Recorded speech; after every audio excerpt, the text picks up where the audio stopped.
Olá, meu nome é Sandro Marostica, eu sou doutorando do Programa de Sustentabilidade da Escola de Artes, Ciências e Humanidades da Universidade de São Paulo e vou apresentar o artigo Finanças Climáticas para a Conservação Florestal, Tendências e Lacunas de Pesquisa. Esse artigo foi desenvolvido em conjunto com a professora doutora Sônia Regina Paulino. O conteúdo dessa apresentação segue o mesmo conteúdo do artigo completo submetido ao Congresso. Então, nós vamos falar dos objetivos dessa pesquisa, uma introdução, a metodologia adotada, os resultados obtidos, as conclusões e as principais referências bibliográficas.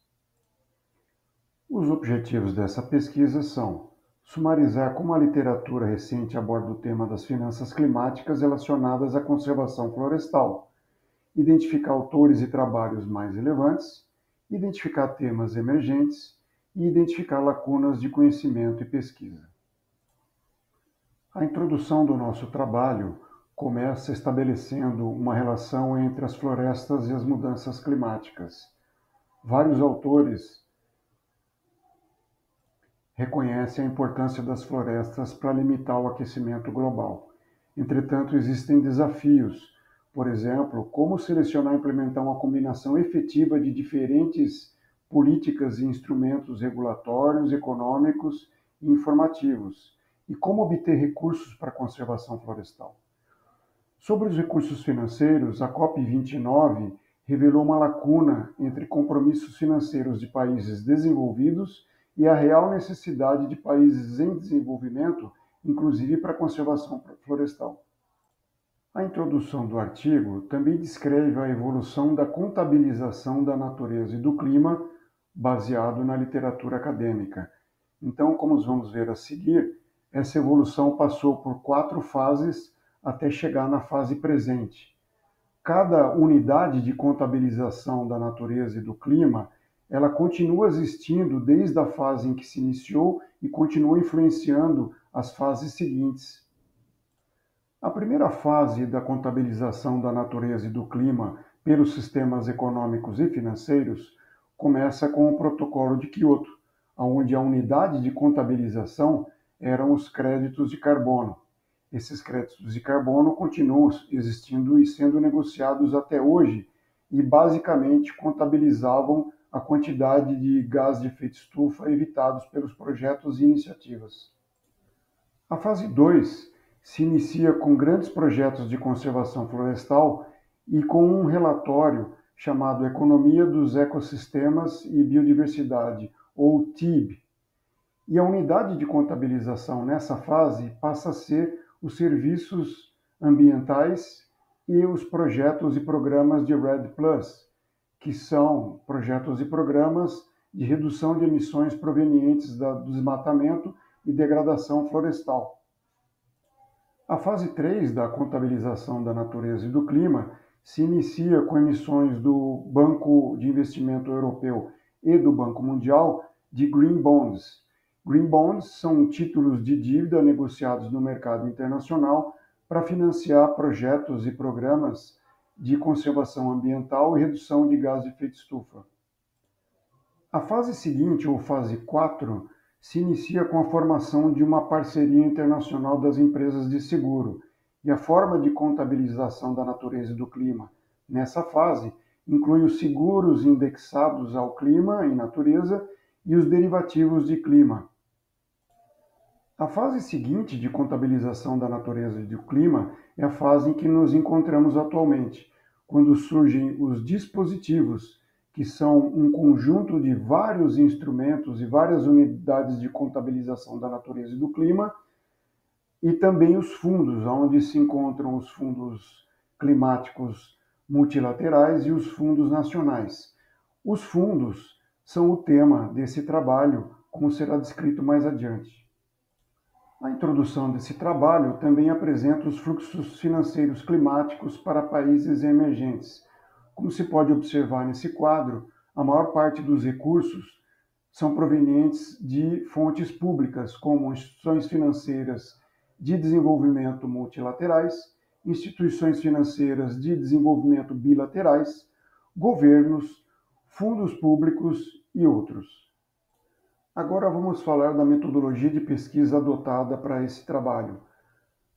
Começamos com uma revisão da literatura acadêmica, depois fizemos uma análise bibliométrica usando alguns softwares como RStudio e BiblioShine e, por fim, fizemos uma leitura individual e detalhada dos artigos mais citados.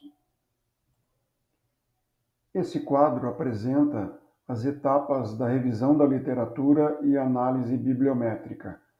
Começamos por selecionar dois repositórios de trabalhos científicos, o Web of Science e Scopus, que são reconhecidos pelo meio acadêmico como repositórios que incluem trabalhos de qualidade. Em seguida, selecionamos algumas palavras-chave e operadores booleanos que permitiam combinações e variações dessas palavras-chave. Por exemplo, uma das palavras-chave mais importantes foi finanças climáticas, ou climate finance em inglês. Uma outra palavra-chave selecionada, obviamente, foi floresta, florestas e variações, e resultados baseados na conservação florestal. O idioma selecionado para os artigos foi o inglês, por conta de ser o idioma mais usado em publicações científicas, e utilizamos somente artigos em inglês para permitir as comparações da análise bibliométrica. O estágio de publicação dos artigos foi artigos já publicados. O intervalo de publicação dos artigos selecionado foi de 2010 a 2025, que foi o intervalo que permitiu a exportação dos dados para os softwares de análise bibliométrica. Os dados dos artigos selecionados foram exportados e analisados pelos softwares RStudio, Bibliometrics e BiblioShine. Como resultado da busca, análise e seleção, obtivemos ao final 95 trabalhos acadêmicos, que tratavam do tema de financiamento climático para florestas. A partir de agora, vamos apresentar alguns dos resultados obtidos da seleção de artigo e da análise bibliométrica. Como se pode observar no gráfico em tela, houve um aumento significativo do número de publicações tratando do tema de financiamento climático para a floresta. Foi um crescimento de 14,9% ao ano no período entre 2010 e 2025. Um outro resultado obtido com a análise bibliométrica dos 95 artigos sobre finanças climáticas para florestas foi o país de origem dos autores desses 95 artigos. No gráfico de barras mostrado em tela, pode-se ver barras vermelhas representando artigos com autores de mais de um país, e as barras em azul mostram autores provenientes de um só país. O gráfico mostra então que a maior parte dos autores são provenientes do Reino Unido, dos Estados Unidos, da Alemanha e da Austrália. O Brasil aparece em quarto lugar, porém os autores desenvolveram trabalhos em conjunto com autores de outros países, pois a maior parte da barra brasileira está na cor vermelha. A análise bibliométrica encontrou também os autores mais citados pelos 95 artigos analisados. Esses autores serviram de bibliografia básica para esse trabalho e seus artigos foram lidos individualmente. Um outro resultado da análise bibliométrica foi a árvore de palavras-chave mais usada pelos autores dos 95 artigos. Excluindo palavras-chave genéricas como finanças climáticas, que é o que vemos no quadro azul à esquerda no topo, as palavras-chave mais usadas pelos autores desses 95 artigos são mercados de carbono, créditos de carbono, RED+, lembrando, é a sigla que se refere a projetos de conservação florestal. Essas palavras-chave, elas estão marcadas nesse gráfico nos círculos pontilhados. Um dos resultados mais importantes da análise bibliométrica dos 95 artigos sobre finanças climáticas para florestas foi a identificação de temas emergentes. Como podemos ver no gráfico em tela, O tema de fundos climáticos nacionais surgiu em 2022. Esses temas, eles aparecem desde 2010 e os fundos climáticos nacionais estão marcados no gráfico com a seta azul. A partir da identificação do tema de fundos climáticos nacionais como um tema emergente na literatura sobre finanças climáticas para florestas, esse trabalho se aprofundou então no tema de fundos climáticos nacionais e buscou os autores mais citados. Entre os autores mais citados se destaca Bandari, cujos artigos foram lidos individualmente pelos autores. No aprofundamento da literatura sobre fundos climáticos nacionais, o tema emergente encontrado, desenvolvemos uma árvore de palavras-chave mais usadas pelos autores.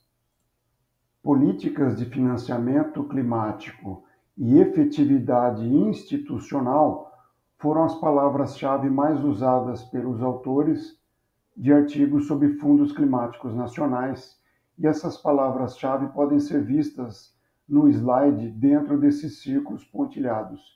Obviamente, temas genéricos, como o próprio tema de fundos climáticos nacionais, foi excluído da análise e aparece aqui em azul no topo esquerdo do gráfico. Chegamos então às conclusões desse trabalho, que são: existe um aumento de publicações sobre finanças climáticas para florestas e isso reflete a importância do tema. Predominam autores e instituições de países desenvolvidos pesquisando finanças climáticas para florestas. Os fundos climáticos nacionais, ou FCNs, são um tema emergente a partir de 2020. As pesquisas relacionando os fundos climáticos nacionais às políticas de finanças climáticas e à efetividade institucional são relevantes. Ainda entre as conclusões, encontramos que existem lacunas de pesquisa comparando características e resultados obtidos pelos fundos climáticos nacionais focados em floresta. O Fundo Amazônia, que é um fundo climático nacional brasileiro, não foi ainda comparado com outros fundos climáticos nacionais focados em florestas. E o tema das finanças climáticas para florestas merece mais atenção da comunidade acadêmica, dada a importância para a mitigação dos efeitos das mudanças climáticas. Esse slide apresenta as principais referências bibliográficas. Bandari é um dos autores mais relevantes para o tema de fundos climáticos nacionais. Bracken e Naran são autores importantes para o tema de finanças climáticas para florestas. Por fim, gostaríamos de agradecer à CAPES pelo apoio dado a essa pesquisa. Obrigado.